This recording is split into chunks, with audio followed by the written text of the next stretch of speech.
이사야를 시작하면서 여러분들의 마음속에 지금 따라오고 계시는 분들은 참 이사야 선지자의 글이 참 놀랍구나 이렇게 생각이 드시는 분들도 있을 테고, 조금 따라오시다가 쉬었다 오시는 분들은 조금 어렵다 이렇게 생각이 드실 수도 있겠다는 생각이 들어요.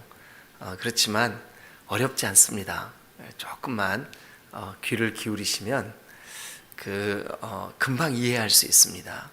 자, 일단 이사야가 선지자로 하나님께 부름받았을 때 우시야가 죽던 해입니다.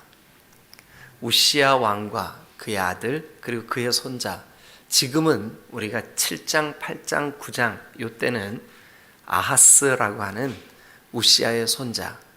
근데 우시야와 우시야의 아들까지는 사실은 좋은 정치가들이었었습니다. 백성들을 사랑하고, 물론 마음에 교만이 틈타서 하나님이 우시야의 정치 말년을 문둥병을 주셔서 책망을 하셨지만, 그러나 어쨌든 그 시대는 왕들이 그래도 백성들을 사랑하고 또 하나님 앞에 있으려고 그렇게 애를 썼던 그런 시대입니다. 근데 안타깝게도 남쪽 유다의 가장 흉악한 왕 중에 하나가 세워집니다. 그게 어떤 놈이라 그러면 안 돼. 누구라 그랬어요? 아하스.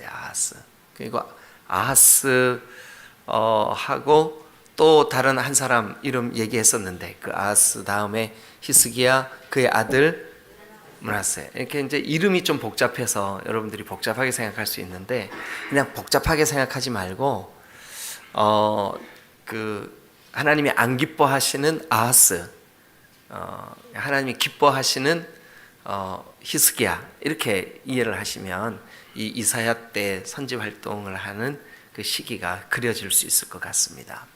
그런데 이 아하스 왕 때 북쪽에 있는 그 북한군하고 그 위에 있는 러시아하고 연합을 해서 쳐들어온 거예요.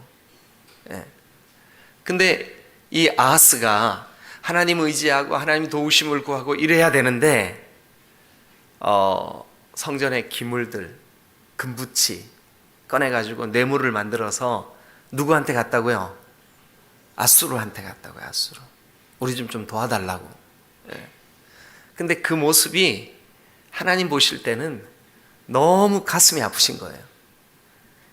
야, 네가 나를 의지해야지 어떻게 아수르를 의지하냐.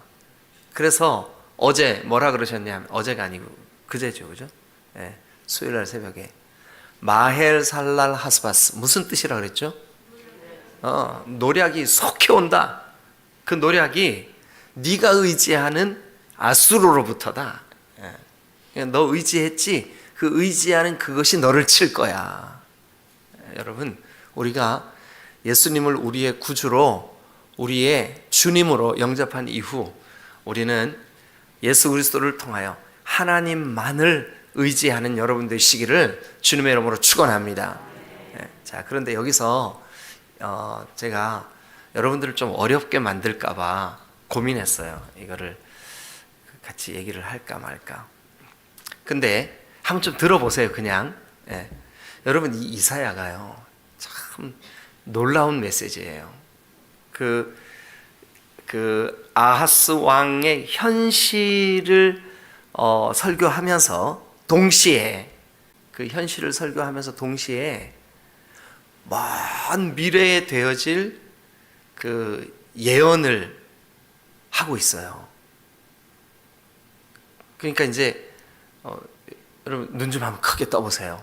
그게 무슨 소리냐 하면, 지금 이제 이 아하스 왕이 하고 있는 그 죄, 그 아수르를 의지하는 이 불신앙, 그것 때문에 가슴 아픈 하나님께서 지금 아하스 왕 때 이루어질 이런 일들에 대해서 예언을 해주시면서, 그 예언이 사실은 그 당시 그때만 이루어질 예언이 아니고 먼 훗날 반드시 이루어질 예언이에요. 요것을 뭐라 그러냐면 지금도 그 예언이 유효하지만 앞으로 이 예언이 또 성취되고 또 성취된다 그래서 점진적 계시라 그러는 거예요. 점진적 계시. 이게 이제 신학교에서 배우는 건데 신학생들한테 물어보세요. 점진적 계시가 뭔가. 옆에 신학생들 와 있으니까. 예, 점진적 계시라 그래요.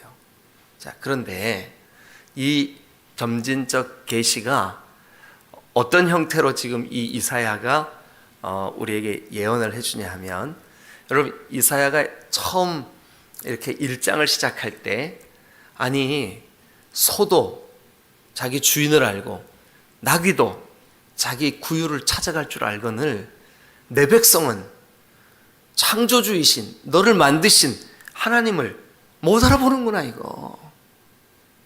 너무 가슴 아프게 시작하죠. 이사야 1장이. 그죠? 근데 그 메시지가 4장 1절까지 가요.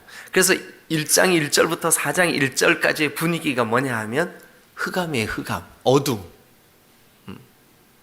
그런데 4장 2절부터 우리 펴셔서 여러분들이 이미 설교를 들으셨던 내용이라서 제가 조금만 말씀드리면 금방 이제 이해가 될 거예요.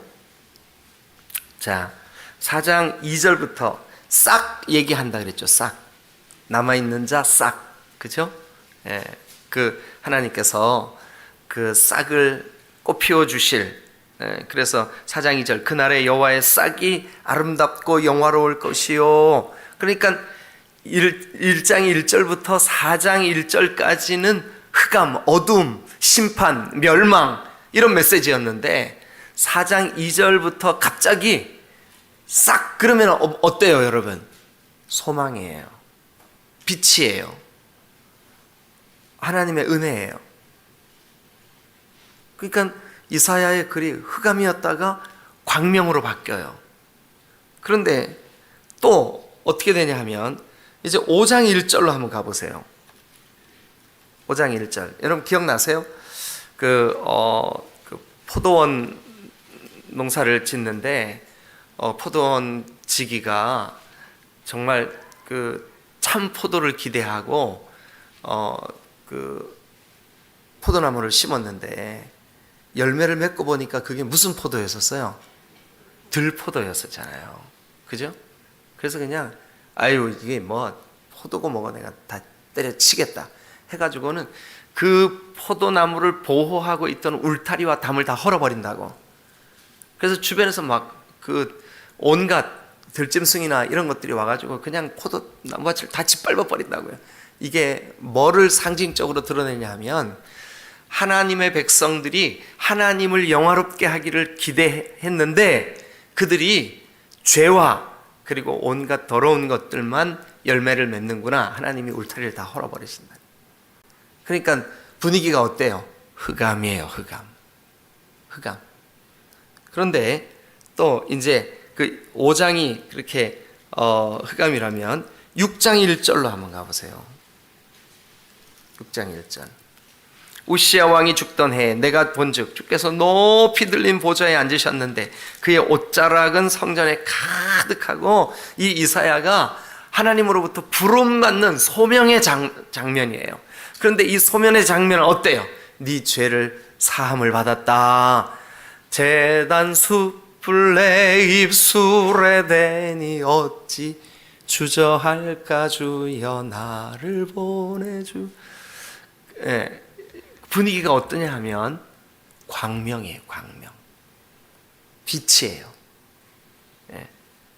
그런데 6장에서 광명이었던 놀라운 하나님의 은혜가 7장 18절 저기 한번 가보시죠. 7장.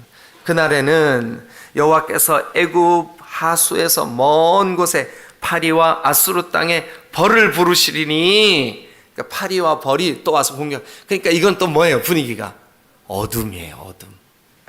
자, 그러면서 이제 오늘 9장인데 9장은 여러분 먼저 말씀드리고 시작할게요. 빛이에요. 빛. 그러니까 어둠 광명, 어둠 광명, 어둠 광명, 어둠 광명. 이 패턴이 이사야의 놀라운 이 특징 중에 하나예요. 자, 근데 제가 지금 말씀드린 거 조금 어려우면 잊어버려도 괜찮아요. 예, 제가 하면서 또 이렇게 얘기를 해드릴 테니까요. 자, 근데 오늘 9장은 하나님의 그 아하스 왕의 그 죄, 아하스 왕이 저 아수르를 의지하고 하나님을 외면한 그런 그 안타까움. 그런데 하나님은 내 백성을, 하나님의 백성을 포기하실 수가 없어요. 포기하실 수가 없어요. 여러분, 만약에 여러분들의 자녀가 여러분들의 속을 썩였다고 치십시다. 네? 여러분들의 자녀가 이게 예수 믿는 집사님 아들이고 집사님 딸인데 밤늦게까지 술에 취해서 막 비틀거리면서 집에 들어왔어요. 어휴, 내가 못 살아. 이게 열어줘 말어. 근데 결국은 어떻게 해요? 안 열어주는 부모 없죠. 열어줘요. 그래, 들어오기만 해봐라. 막 그러면서 이러고 있다가 막상 들어오면 저녁은 먹었어? 아니, 저녁 먹은 걸 왜 물어봐, 미우면. 그 속상한 가운데도 뭐가 흐르고 있는 거예요? 내 새끼에 대한 불쌍한 마음이 흐르고 있는 거예요. 그리고 술 냄새 푹푹 풍기는 그 아들 뒤통수에다 대고 막 그냥 쏟아붓죠. 너 이놈의 새끼 너. 그래놓고 이제 문 닫고 이제 그 돌아서서 하나님, 우리 아들 좀 어떻게 좀 해주세요. 주님이 좀 구원해 주시고 불러주시고 불쌍히 여겨주세요. 소파에 앉아서 잠시 하나님의 도우심을 구하고 방에 들어가 뒤척거리다가 잠드는 거, 이게 어미의 심정이에요. 똑같아요, 여러분. 이 본문의 흐름이 똑같아요. 예. 하나님도 너희 이놈의 새끼 아휴 그러시다가 저놈이 오죽하면 저랬을까. 이게 하나님의 심정인 거예요, 이게. 예. 그러면서 흑암, 광명, 그걸 되풀이하는데 오늘 9장은 여러분 일단 제목을 먼저 말씀드리고 1절부터 말씀을 좀 드려야 되는데, 제가 어제 이걸 준비하면서 고민했어요. 이거 1절부터 이렇게 하면 조금 우리 성도들이 들을 때 조금 이렇게 헷갈리겠다. 그래서 제가 오늘은 9장 1절부터 7절까지만 할 건데요. 시간이 그렇게밖에 허락을 안 해요. 그래서 7절까지만 할 텐데 오늘은 거꾸로 좀 해보겠습니다. 7절부터 6절, 5절, 4절, 3절, 2절, 1절 이렇게. 그런데 이제 7절에 7절을 일단 한번 같이 읽어보시죠. 시작. 그 정사와 평강의 더함이 무궁하며 또 다윗의 왕좌와 그의 나라에 군림하여 그 나라를 굳게 세우고 지금 이후로 영원히 정의와 공의로 그곳을 보존하실 것이다. 만군의 여호와의 열심히 이를 이루시리라. 자, 한번 따라합니다. 여호와의 열심. 여호와의 열심. 하나님이 내 백성 유다, 지금 아하스와 유다 백성들이 이런 어떤 그 정치적인 위기 상황에서 하나님을 의지하고 하나님 앞에 주여 하고 부르짖고 그래야 마땅한 이 시점에 잠들어 있고 하나님을 찾지 않고 하나님으로부터 멀어져 있고 또 아수르를 의지하고 너무나 안타까우셔요. 그 안타까운 그 한가운데 하나님이 뭐라 그러시냐 하면 그래도 내가 내 뜻을 이룰 거야. 자, 한 번만 따라해 주세요. 그래도 내가 내 뜻을 이룰 거야. 어떤 방법으로 하냐면 하나님의 열심으로. 여러분, 자녀들의 불신앙 때문에 교육부서들이 금식하며 기도한다고 주님 앞에 작정할 때 여러분, 우리 아들도 이 대학부, 청년부 수련회 좀 참석하면 좋겠다. 눈물 흘리면서 가슴을 치는 엄마들이 있어요. 지금 이 자리에 계세요. 계신다고요. 여러분, 여러분들이 포기하지 않고 끝까지 주님을 바라보고 기도하는 한 하나님의 열심히 하나님의 뜻을 이룰 때까지 포기하지 않으실 줄로 믿습니다. 그래서 오늘 하나님의 열심 이야기 좀 하려고 그래요. 하나님의 열심 이야기. 여러분, 하나님이 저와 여러분들을 향하여 또 내 백성이라고 택하신 주의 자녀들을 향하여 뭐를 품고 계시냐 하면 하나님의 열심을 품고 계세요. 하나님의 열심. 네. 여러분, 그런데 그 하나님의 열심이 어떻게 표현되었느냐 하면 이렇게 표현되었어요. 6절. 자, 그러니까 하나님의 열심이 어떻게 표현됐나 한번 읽어보세요. 자, 6절 시작. 이는 한 아기가 우리에게 낳고 한 아들을 우리에게 주신 바 되었는데. 네, 거기까지만요. 자, 그러면 하나님의 열심, 하나님이 반드시 하나님의 뜻을 이루고야 말 거야 하는 그 하나님의 열심을 어떤 형태로 주님이 이루시냐 하면 한 아기를 우리에게 주시는 거예요. 자, 한 아기가 우리에게 낳고 한 아들을 우리에게 주신 바 되었는데, 물론 이 아하스의 때, 이사야가 지금 당장 이사야의 눈앞에 있는 그 현실 앞에서는 하나님의 열심이 지금 이 멸망에 가고 있는, 아니 하나님으로부터 등을 돌리고 서서 하나님을 의지하지 않고 아수르를 바라보고 세상이나 세상에 있는 것들에 마음이 빼앗겨 있는 이 시대를 주님 불쌍히 여겨주세요. 하나님이 한 아기를 그들에게 주실 거예요. 그게 히스기야든 그게 요시야든.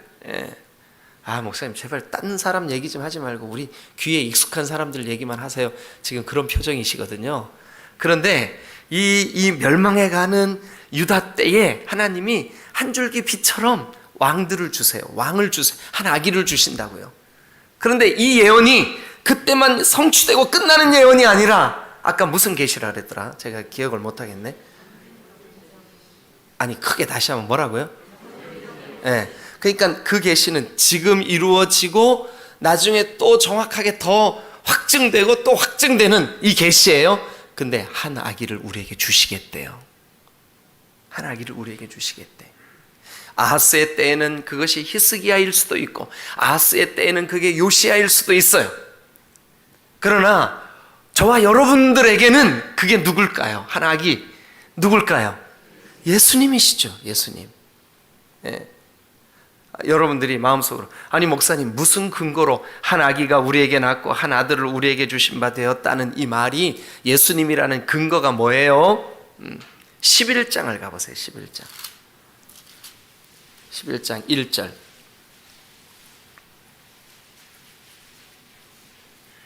자, 다 같이 읽겠습니다. 시작. 이새의 줄기에서 한 싹이 나며 그 뿌리에서 한 가지가 나서. 이새가 누구예요? 다윗의 아버지, 아브라함과 다윗의 자손 예수 그리스도의 계보라. 그 다윗의 아버지가 이새예요. 이새의 줄기에서 한 싹이 나겠대. 예. 그런데 자, 10절, 11장 10절이에요. 11장 10절. 다 같이 시작. 그날에 이새의 뿌리에서 한 싹이 나서 만민의 기치로 설 것이요 열방이 그에게로 돌아오리니. 그에게로 돌아. 그러니까 그 이새의 줄기에서 나는 그 싹 그에게로 돌아오리니. 그가 누구냐면 9장으로 다시 돌아오세요. 9장 6절. 이는 한 아기가 우리에게 낳고 한 아들을 우리에게 주신 바 되었는데, 자, 그 어깨에 뭐를 메고 있을까요? 정사. 동그라미 치세요. 원어로 보면 이 정사라고 하는 말이 통치, 왕권, 그러니까 그 어깨에 왕권을 메고 오시는 분이에요. 그 한 아기예요. 그런데 그의 이름이 뭐래요? 기묘자래요. 그의 이름이 세상에 기묘자래. 기묘자. 이 기묘자는 놀라운 이름이라, 놀랍고 신비롭다는 뜻이에요. 그래서 기묘자. 여러분, 아니 예수님의 그 이름이 기묘하잖아요. 아니 어떻게 하나님이시면서 사람이실 수가 있어요? 네? 어떻게 그 통치자 정사를 메고 왕으로 오시는 분이 말구유에서 날 수가 있어요? 어떻게 우리의 영원한 왕이신 분이 십자가에 죽으실 수가 있냐고요? 인간의 생각으로는 도저히 이게 정리가 안 되는 그런 기묘자예요. 신비로운 분이에요. 그러나 죽음을 이기고 부활하셔서 우리 모두의 진정한 영원한 왕이 되시는 기묘자 한 아기, 그 어깨에 통치권을 메고 오시는 분. 모사라, 이것은 아주 지혜로운 말로 우리에게 영적인 이 모든 일을 설명해 주시는 분이란 뜻이에요. 모사. 그리고 그의 이름을 사람들이 뭐라고 부를 거냐 하면, 한 아기가 우리에게 났어요. 한 아들을 우리에게 주신 바 되었는데, 그의 이름이 기묘자, 모사, 전능하신 하나님. 그의 이름이 하나님. 아니, 이 땅에 아기로 태어난 분을 어떻게 하나님이라고 부를 수 있냐고. 근데 우리는 예수님을 뭐라고 불러요? 나의 주님, 나의 하나님이십니다. 여러분, 우리 시간이 좀 가더라도 진짜 그분이, 한 아기로 나신 그분이 하나님이라고 일컬어지는지 우리 한번 보고 오자고요. 요한복음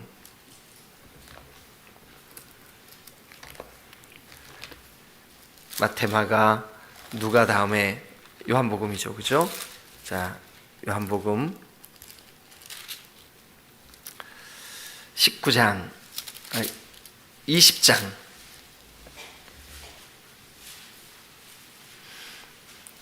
26절, 27절까지, 28절까지 읽겠습니다. 26, 27, 28 다 같이 한번 읽겠습니다. 시작. 여드레를 지나서 제자들이 다시 집안에 있을 때 도마도 함께 있고 문들이 닫혔는데 예수께서 오사 가운데 서서 이르시되 너희에게 평강이 있을지어다. 27절 읽으세요. 시작. 도마에게 이르시되 내 손가락을 이리 내밀어 내 손을 보고 내 손을 내밀어 내 옆구리에 넣어보라. 그리하여 믿음 없는 자가 되지 말고 믿는 자가 되라. 그리하여 믿지 않는 자가 되지 말고 믿음 없는 자가 되지 말고 믿는 자가 되라. 믿는 자가 되라. 예, 여러분들도 마찬가지. 오늘 이 새벽에 오신 분들 중에 이 한 아기 예수 그리스도, 그리스도의 주 되심에 대해서 아직도 잘 안 믿어지시는 분들은, 여러분, 네 손가락을 이리 내밀어 내 손을 보고 네 손을 내밀어 내 옆구리에 넣어보라. 그리하여 믿음 없는 자가 되지 말고 믿는 자가 되라. 믿는 자가 되라. 그 말씀을 듣고, 자, 28절 다 같이 읽습니다. 시작. 도마가 대답하여 이르되 나의 주시오 나의 하나님이시니이다. 한 아기로 저 베들레헴 구유에서 태어나신 그리스도 예수께서, 여러분, 십자가에 죽으셨다가 죽음을 이기고 부활하셔서 도마에게 나타나시고, 결국은 그의 입술의 고백으로, 믿지 못하던 그 도마의 입술의 고백으로 이 고백을 하게 하십니다. 뭐라고 고백한다고요? 나의 주님이시요 다시 한번 여러분들이 읽으세요. 뭐라고요? 나의 주님이시요 나의 하나님이십니다. 그러니까 다시 이사야 9장으로 돌아가 보세요. 하나님의 열심이, 그 시대는 지금 다 타락하여 하나님이 버리실 수밖에 없는 아스의 때이지만, 하나님은 하나님의 열심으로 결국 하나님의 뜻을 이루고야 마실 거예요. 그 백성을 구원하실 거예요. 그런데 그게 하나님의 열심이신데, 그 하나님의 열심의 꽃이, 마지막이, 열매가 뭐냐 하면 한 아기를 우리에게 주신대요. 한 아들이 우리에게 나신 바 되신대요. 그런데 그 이름이 너무너무 신기하대요. 여러분, 그 이름이 뭐래요? 기묘자래요. 그 이름이 모사래요. 그리고 그 이름이 뭐래요? 전능하신 하나님이시라. 하나님. 네, 하나님. 하나님이 이 땅에 인간의 몸을 입고 성자 하나님으로 오실 것에 대한 예언이 하나님의 열심이시요, 그 죄악된 세상 심판을 예언하고 계시는 하나님께서 예언해 주시는 말씀이에요. 그러면서 하시는 말씀이 영존하시는 아버지라. 영존, 영원히 존재하시는 아버지라. 평강의 왕이라. 여러분, 예수 믿으면 여러분 속에 주님이 주시는 평강이 임할 줄로 믿습니다. 주님께 맡기는 은혜가 있을 줄로 믿습니다. 근데 이게 뭐의 결과예요? 하나님의 열심히 이 일을 이루실 거래요. 네? 여러분, 지금 그 남유다의 현실은 어떤데요? 하나님을 의지하지 않고 세상이나 육체나 세상에 있는 것들, 더러운 영적으로 하나님이 정말 책망하실 수밖에 없는 그런 시대인데도 불구하고 하나님의 열심히 그들을 구원하시고자, 예? 자, 그러니까 하나님의 열심은 한 아기를 주시는 거예요. 한 아기를 주시는 거예요. 근데 자, 그러면 그 아기가 이 땅에 오셔서 하실 일을 한번 우리가 좀 살펴보시자고요. 자, 이제 어디로 가시냐 하면 4절 5절로 갑니다. 4절 한번 읽어보죠. 시작. 이는 그들이 무겁게 맨 멍에와 그들의 어깨의 채찍과 그 압제자의 막대기를 주께서 꺾으시되 미디안의 날과 같이 하셨음이니라. 자, 그러면 이는 그러니까 하나님의 열심히 한 아기를 주실 텐데 그 한 아기를 통해서 어떤 일이 벌어지냐 하면 그들이 무겁게 맨 멍에가 뭔지 아세요?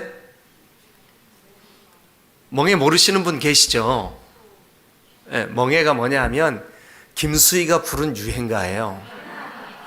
네. 사랑의 기로에 서서. 네. 근데 여러분 그게 멍에가 아니고 멍에는 뭐냐 하면 소가 마차를 끌거나 쟁기를 끌기 위해서 힘을 소로부터 이렇게 소가 그 멍에를 어깨에 딱 매요. 그리고 그 어깨로 이 멍에를 끄는 거예요. 그러면 그 멍에에서 연결된 구루마가 마차가 그 쟁기가 이렇게 밭을 갈기도 하고 무거운 짐을 나르기도 하고 그 멍에가 뭐냐면 이 소를 그 어깨를 무겁게 하는 짐이에요. 짐. 예, 그 멍에 그러면 짐 이렇게 생각하셔도 틀리지 않아요. 그런데 지금 이 유다 백성들에게 무거운 멍에가 있어. 그게 뭐예요? 그들의 죄 때문에 하나님이 계획하시는 하나님의 심판이 있다고요. 저 아수르가 너희들을 아주 무섭게 압제할 거야. 고통스럽게 할 거야. 실제로 여러분 이 예언이 선포되고 얼마지 않아서 여러분 북이스라엘은 이 아수르에 의해서 멸망당하고 그리고 남유다도 여러분 아수르가 쳐들어와요. 쳐들어오는 얘기 이제 곧 나오거든요. 조금 이따가 살펴보고요. 자, 그런데 지금은 뭐냐 하면 그들의 무겁게 맨 멍에 또 그들의 어깨에 채찍, 그들을 막 채찍으로 팍. 왜 때려요? 왜 때려? 왜 때려요? 네가 정신 못 차려서 때려. 네가 하나님 바라봐야지 어떻게 네가 핫수를 의지할 수 있냐. 팍 때리시는 거죠. 그리고 그 압제자의 막대기, 이걸 막대기라고 하지 말고 몽둥이 이래야 돼. 몽둥이. 그 압제자들이 유다를 때리려고 들고는 근데 그 모든 거 멍에 채찍, 막대기, 동그라미를 치시고 그런 것들 그러니까 멍에 채찍, 막대기를 주께서 뭐 하시겠대요? 꺾으시겠대. 어떤 것처럼 꺾으시겠대요? 미디안의 날과 같이 꺾으시겠대. 여러분 미디안의 날이 뭐예요? 성경에서 미디안의 날 하면 뭐가 생각나요? 기드온의 300용사. 그들은 무기 하나 갖지 않고 그저 단지 횃불 그리고 나팔, 그냥 300명밖에 안 되는 사람들이 저 미디안을 향하여서 그 항아리를 깨뜨리면서 그 나팔을 뚝 불면서 막 쳐들어갔더니 하나님이 앞서서 그 미디안을 다 꺾어버리시는 거예요. 하나님이 이기시는 거죠. 근데 어떤 방법으로요? 한 아기를 통하여. 그게 어떻게 이루어졌는데요? 하나님의 열심이. 자, 다시 거꾸로 하나님의 열심이 우리에게 한 아기를 보내주실 거예요. 근데 그 한 아기가 하시는 일이 뭐냐면 멍에와 채찍과 몽둥이를 꺾어버리시는 거예요. 언제처럼? 미디안의 때처럼. 미디안이 어떻게 됐었는데요? 기드온의 300용사에 의해서 완전히 초토화된, 완전히 멸망해버리는 것처럼 그렇게 될 거다. 여러분, 저와 여러분들이 믿음으로 주님 바라보고 주님 의지하면 하나님이 하나님의 역사를 이렇게 하나님의 열심으로 이루실 줄로 믿습니다. 자, 그러면 이렇게 하나님의 열심이 한 아기를 보내주셨는데 그 한 아기가 저 사탄의 권세, 죄의 권세, 그 사탄이 우리에게 가져다주는 육체를 의지하게 만들고 마음과 내 생각이 하는 대로 따르는 그 육체의 그 더러운 죄의 올무, 죄의 멍에 이거 다 꺾어버리시겠대요. 예. 근데 그 죄의 올무를 한 아기를 통해서 꺾어주시기 전에 우리가 어땠는데요? 어땠는데? 1절부터 3절이에요. 자, 어땠냐 하면 전에 뭐가 있었어요? 고통이 있었어요. 고통받던 자들에게는 흑암이 없으려 흑암이 있었어요. 그러니까 전에 고통, 흑암. 제가 이 이사야의 패턴이 뭐라 했어요? 흑암, 광명. 흑암, 광명. 그렇다 그랬죠. 그죠? 예, 근데 어쨌든 지금 현재 그들에게는 뭐냐 하면 한 아기를 주시는 하나님의 열심이 그들에게 이루어지기 전까지 그들 속에는 뭐가 있냐? 고통, 그리고 흑암. 옛적에 여호와께서 스불론 땅과 납달리 땅이 멸시를 당하게 할, 그러니까 멸시, 그러니까 고통, 흑암, 멸시. 자, 후에는 해변길과 요단 저쪽 이방인의 갈릴리, 여기에서 예수님이 어린 시절을 보내세요. 그런데 그 한 아기 때문에, 아니 하나님의 열심히 한 아기를 주셨고 그 한 아기가 멍에를 꺾고 채찍을 부러뜨리고 막대기를 다 없이 하실 그 한 아기가 여러분 고통, 흑암, 멸시를 받던 그 갈릴리 해변길을 어떻게 하겠대요? 영화롭게 하실 줄로 믿습니다. 우리 인생을 한번 우리 자신을 생각해 보세요. 예수님을 진심으로 믿지 못할 때는 우리 속에 고통, 흑암, 멸시 받는 일들이 있었어요. 예? 사탄의 권세가 우리를 통치하고 사탄의 그 권세 때문에 우리가 육체와 마음이 원하는 대로 살았어. 그런데 아들이 빛으로 우리 가운데 오시자 우리가 영화롭게 되는 줄로 믿습니다. 근데 그게 1절 끝에 갈릴리를 영화롭게 하셨느니라, 그분이 하셨다는 거예요. 누가요? 하나님의 열심으로 이 땅에 오신 아기가. 그 아기가 누군데요? 그리스도 예수께서. 그런데 어떤 방법으로요? 미디안의 날 원수들을 치는 것 같이 그렇게 해서 우리 속에 있었던 죄의 모든 열매들, 죄, 고통, 흑암, 멸시, 이 모든 것들을 다 쫓아내시고 영화롭게 하실 줄로 믿습니다. 2절 시작. 밤에 가던 백성이 그 빛을 보고 사막에 그늘진 땅에 거주하던 자에게 빛이 비치도다. 큰 빛. 여러분 이게 요한복음 1장에 태초에 말씀이 계시니라. 이 말씀이 하나님과 함께 계셨으니 이 말씀이 곧 하나님이시니라.